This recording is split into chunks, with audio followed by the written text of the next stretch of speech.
compassionate, non-judgmental. And the main ideas behind this is really that we can train these habits of mind and heart. We know about the neuroplasticity. We understand that the brain is malleable. And the idea is that we can actually choose how to develop the habits of mind.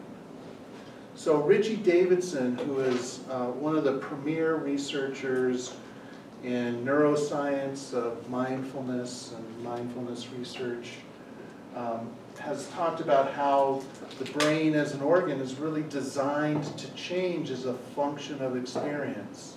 And so there are a lot of studies that have begun to evaluate this and to really try and understand what changes with experience. And there's one really interesting study of taxi drivers in London. And this is, London is a really complex city to get around and to drive around in. And the taxi drivers, in order to get their license, they really have to know all of the streets. They have to take a very comprehensive test. And some of them study for years to understand and to know where all of these addresses are and know how to get here and there. And they recognized that in a study that taxi drivers in London had larger hippocampus regions in their brain than others that didn't have that same kind of spatial task in their jobs. So we know that the brains are designed to change as a function of experience. And there's some other studies with musicians that have been able to do that too. So in one study, Pasquale Leon asked some research participants to practice the piano. So piano players. And what this research team asked was, some of them practiced one-handed piano on the piano, and then others practiced the piano not on the piano.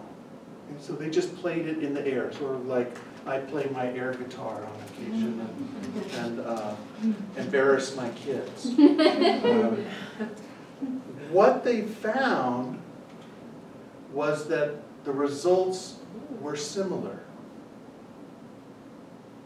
So they saw this growth and this change in brain function, not only by playing the piano, but by practicing the piano in that imaginary. So this mental practice can have a similar experience or a similar change as actual practice.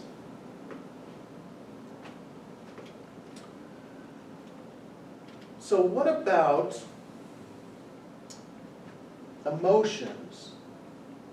Can we practice emotions for a greater sense of balance and well-being? So one of the things that we know is that we're all born with an ability to recognize and experience certain emotions. And so let's just identify what these emotions are. So what about these top three? What do we think these emotions are? Top left. Joy. Okay, joy. Other thoughts? Happy. Happy, joy. Okay. How about the middle one? Shock. Surprise. Surprise. Okay. And the top right? Fear. Fear. Okay. So joy, interest, close, and fear. What about the bottom three?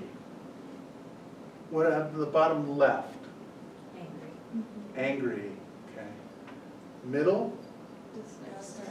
Disgust. Sadness. And sadness.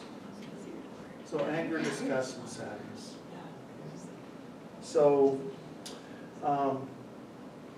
which ones would you classify as positive emotions?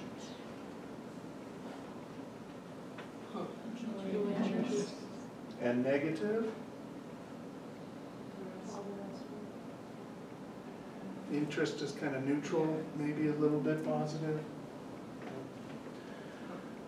What we know is that there's an imbalance of our negative and positive emotional states.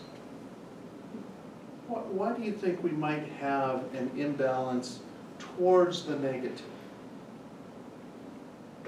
Survival? Yeah. Survival. Okay? That's a good guess, yeah. And that's one of the hypotheses, right? So we have to be vigilant, and those negative emotions arouse us and lead us to flee and save our lives. So that is a good rationale. We have this negativity bias. We seem to be equipped with that from birth. We know that pain can be produced anywhere, but pleasure is really more circumscribed. We know that our brain responds more to negative stimuli, and that we scan more for negative. So we have this tendency towards more negative emotions, and this tendency towards negative emotional experiences. But a question is, why does that continue to develop? These are the emotions that we frequently practice. What I mean by practice is, these are the emotions that we experience. And by experiencing them, we're practicing that state, that emotional state. And you can see that the majority of them are more negative. So again, there's this bias towards experiencing negative emotions and being in a negative emotional state, practicing emotions. So by practicing these emotions through experiencing that, through stress appraisal, we have what has been hypothesized as an attentional narrowing. And that attentional narrowing continues as we have a greater sensitization to threat. It begins to narrow more. We have a new stress appraisal. And this cycle just continues so that we develop more of a trait mindlessness and a tendency towards negative dispositions and experiencing negative emotions and stressful experiences. But we wonder, are there emotions that we can practice that might lead to greater sense of well-being? And can we nurture those?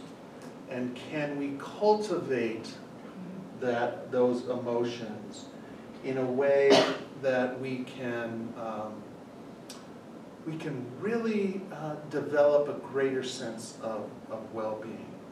So one of these, Cal Izzard, who's a very well-known researcher in children's emotional development, says that interest is one particular emotion that we should cultivate, and that it's the driver of selective attention from which all positive and negative emotion flows. So interest is critical to how we can develop more positivity. But should we just be positive?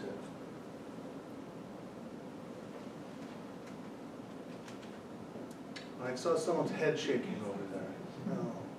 No. So emotion, a healthy emotional balance is what we're after. We're human beings, we experience positive, we experience negative emotions. We're really seeking for both a balance of the pleasant and the unpleasant. Not that we want to seek out unpleasant, but that's what we're after. We're not after reducing entirely the negative, but amplifying some of these positive experiences.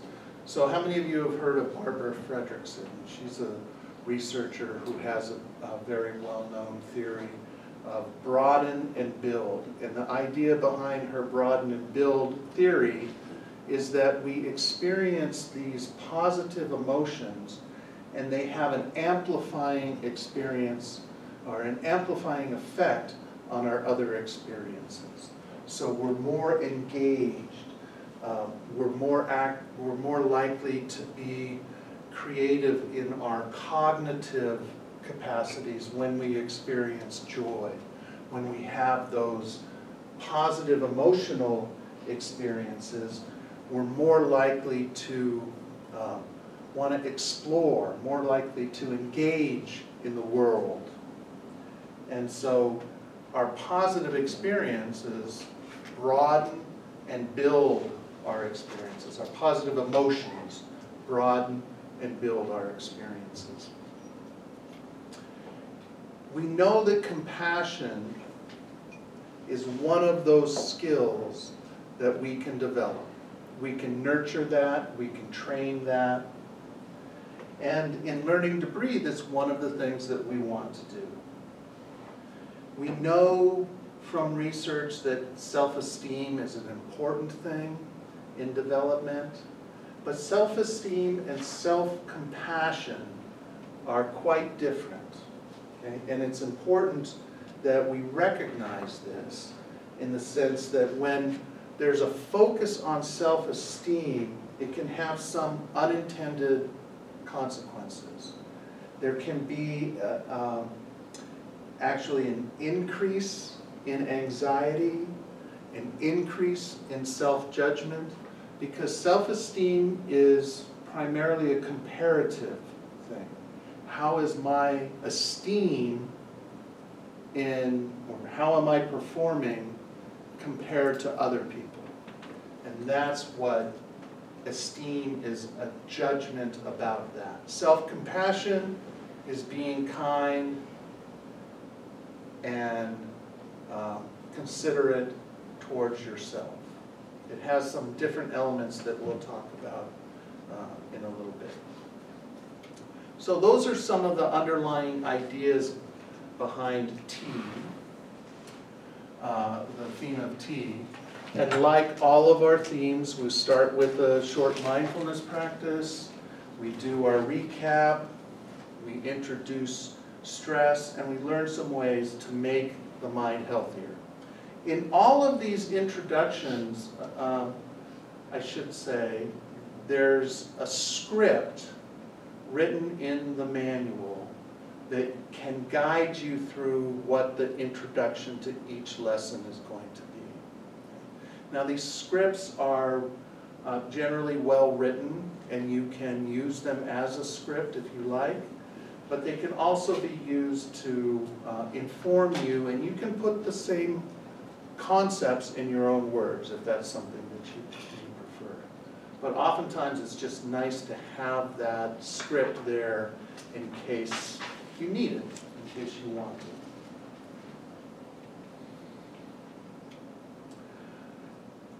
So we talk about cultivating well-being, and we talk about how some of our stress comes from mental habits and ways of thinking, and how that can hurt us. One of the concepts and one of the things that we want to convey to the students is that they can practice more positive ways of being, more positive ways of thinking. They can cultivate that well-being. And so we asked them about practice. What does it mean to practice? And what do you think most students will say about practice? What does it mean to practice?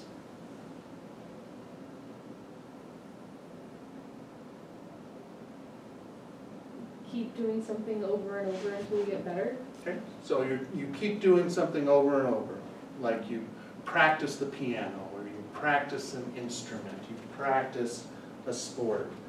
And they're practicing because They want to get better. they want to get better. So there's an outcome for practicing. They're developing a skill.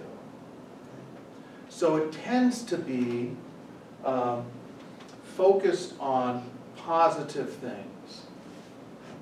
So they practice a musical instrument, they practice basketball. But we also want to communicate to them that they can practice a bad habit, and they can develop a bad habit by practicing. You practice chewing on your nails, you get better at chewing on your nails.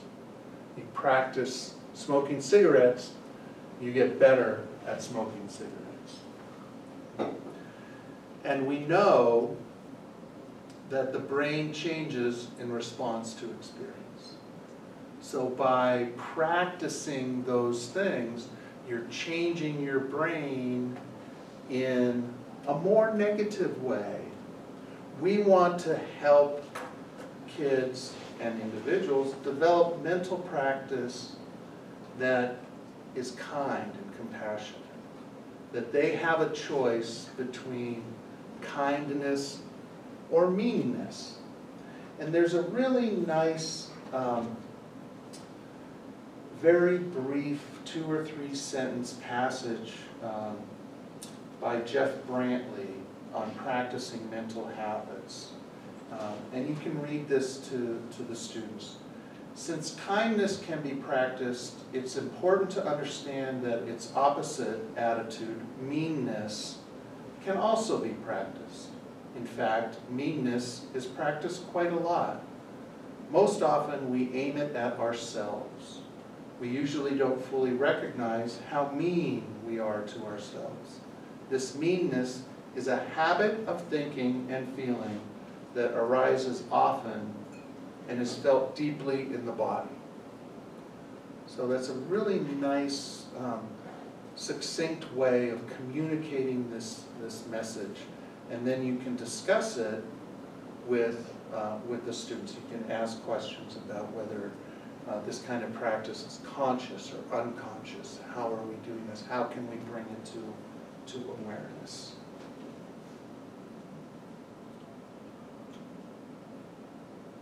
We also have, in the student workbook, we have an activity of ways that we take care of ourselves and ways that we don't take care of ourselves. And we ask students to identify the thoughts, the actions, and the feelings that are good for us, that we do, that take care of us, and the thoughts and the actions and the feelings that we do and experience that are not good for us, that show us that we're not taking care of ourselves. And so what are some thoughts that indicate we're not really taking care of ourselves?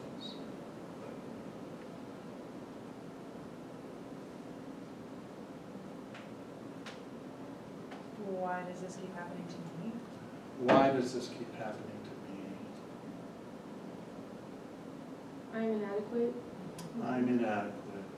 We have a lot of critical self-talk, and that's kind of the theme there. What about ways that we could think that we're taking care of ourselves?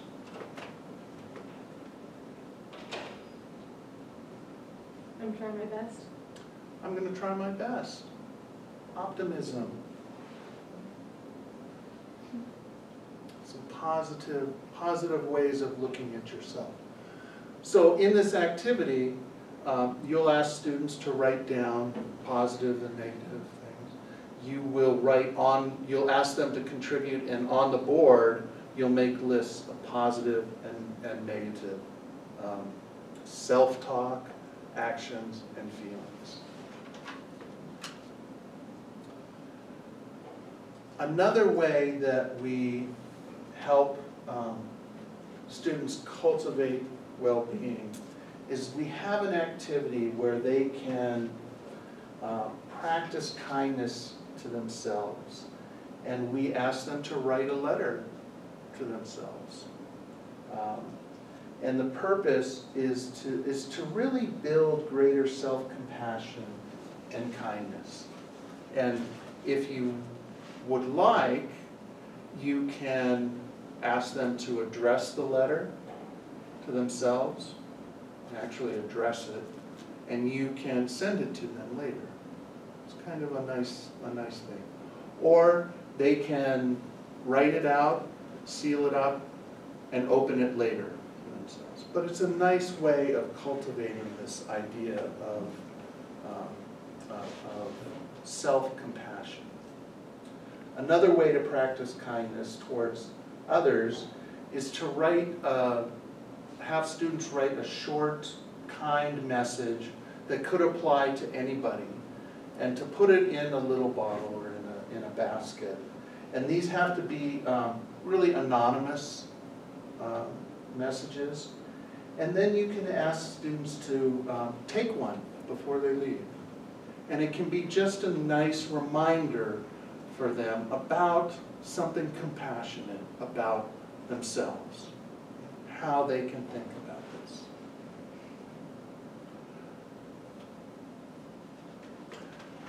One of the activities that we ask students to do is called a stream of gratitude. And in a stream of gratitude, it's a writing practice from it's just a journaling practice, and the idea is to continue to write things that remind you about being grateful. What are you grateful for? And then you give them a certain amount of time, and I think this is something we'll do tomorrow, so I'm not going to do it right now. A certain amount of time where you just write, and you just keep writing. And it's a stream of consciousness, stream of gratitude, that's intended to help cultivate that way of keeping that mindset of gratitude.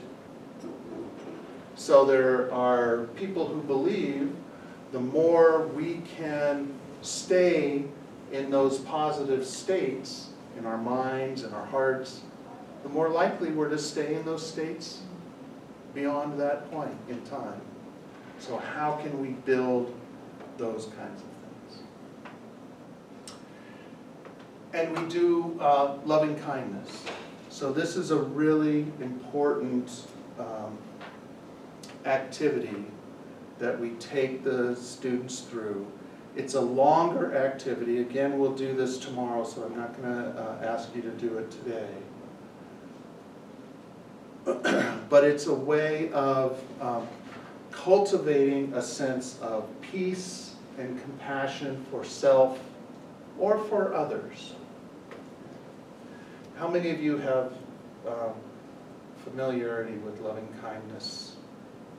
Okay, good. And so the idea is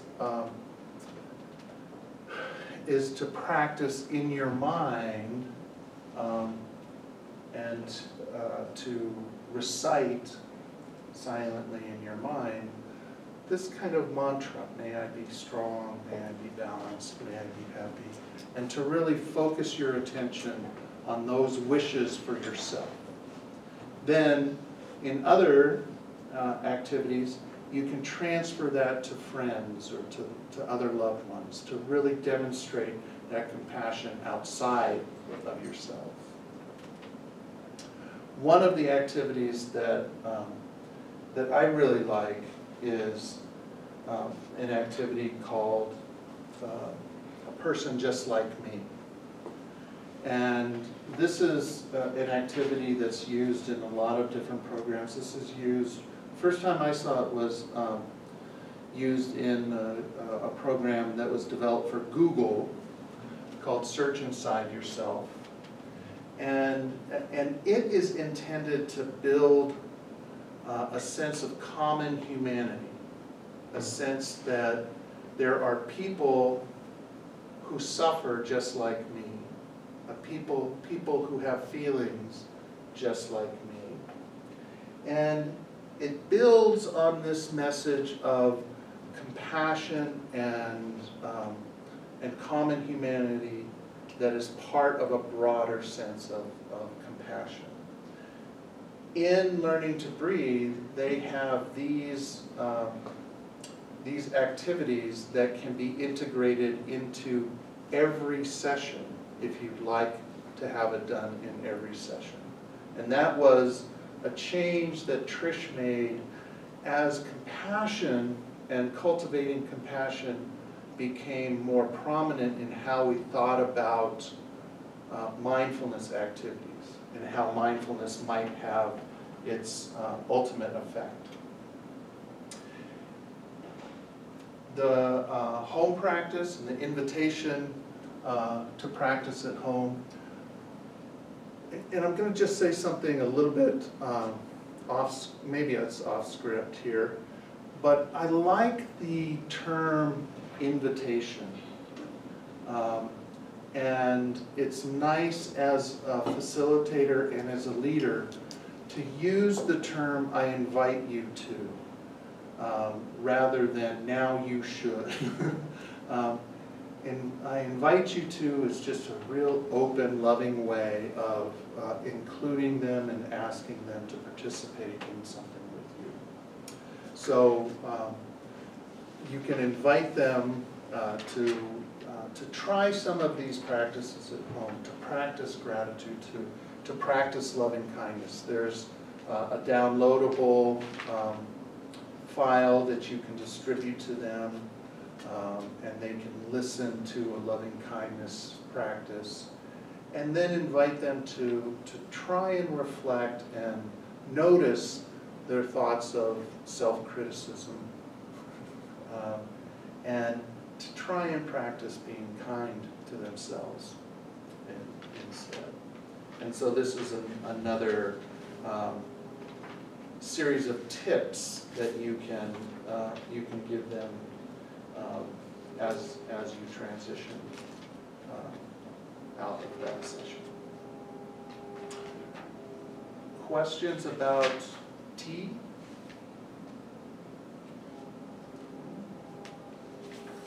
All right.